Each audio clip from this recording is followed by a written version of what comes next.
Nimen Hao. Hello, everyone.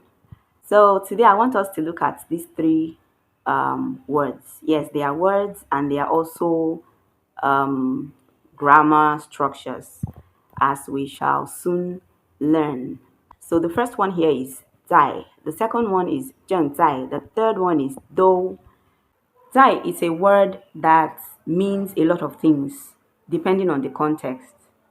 Zai is a verb that shows location.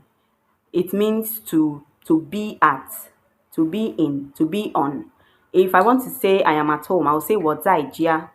If I want to say I am in the office, I'll say 我在办公室.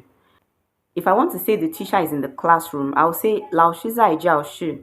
So 在 shows location. 书在桌子上.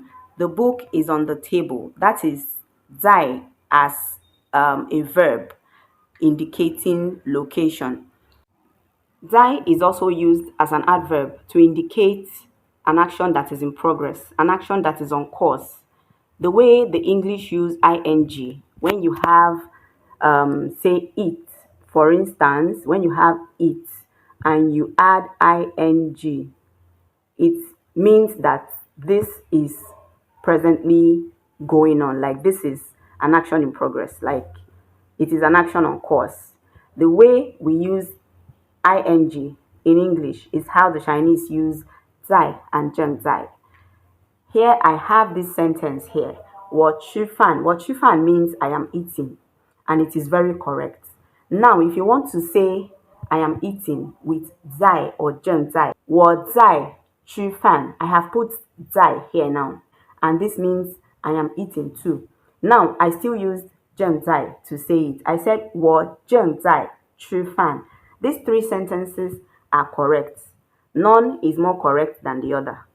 The three of them are as correct can be.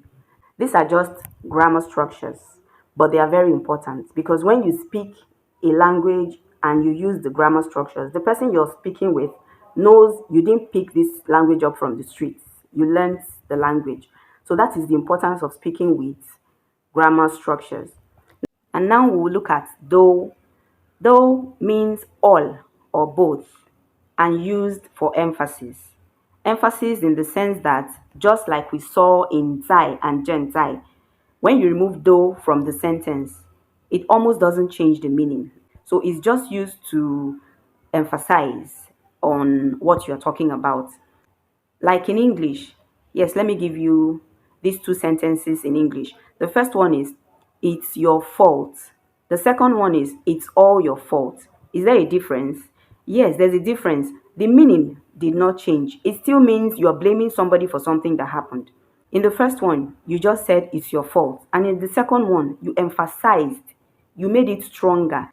You stressed the point that it is the person's fault when you said it is all your fault. You're trying to say no other person has a share in the blame. No other person has a part of this blame but you. It is all you. You have all the blame. So you are stressing on the fact that it is the person's fault by adding all. That is what though does in a sentence, in a Chinese sentence. If you look at the first sentence I have here, it says, 这是你的错. This means it is your fault. Then I added though to stress it more, like we just saw in the English version. I said, 都是你的错. So I'm now saying it is all your fault. No other person is sharing any blame in this thing that happened. It's all you. In the second sentence, I said, 我每天做运动. This means every day I work out, every day I do exercise. And in the second one, I said, 我每天都做运动. Now I'm saying that there is not even one day that I did not do exercise. Like every day, I do exercise every single day. So the do is for emphasis. If I say, 你们 is you, as in second person plural. If I say 你们, I'm actually talking to more than one person.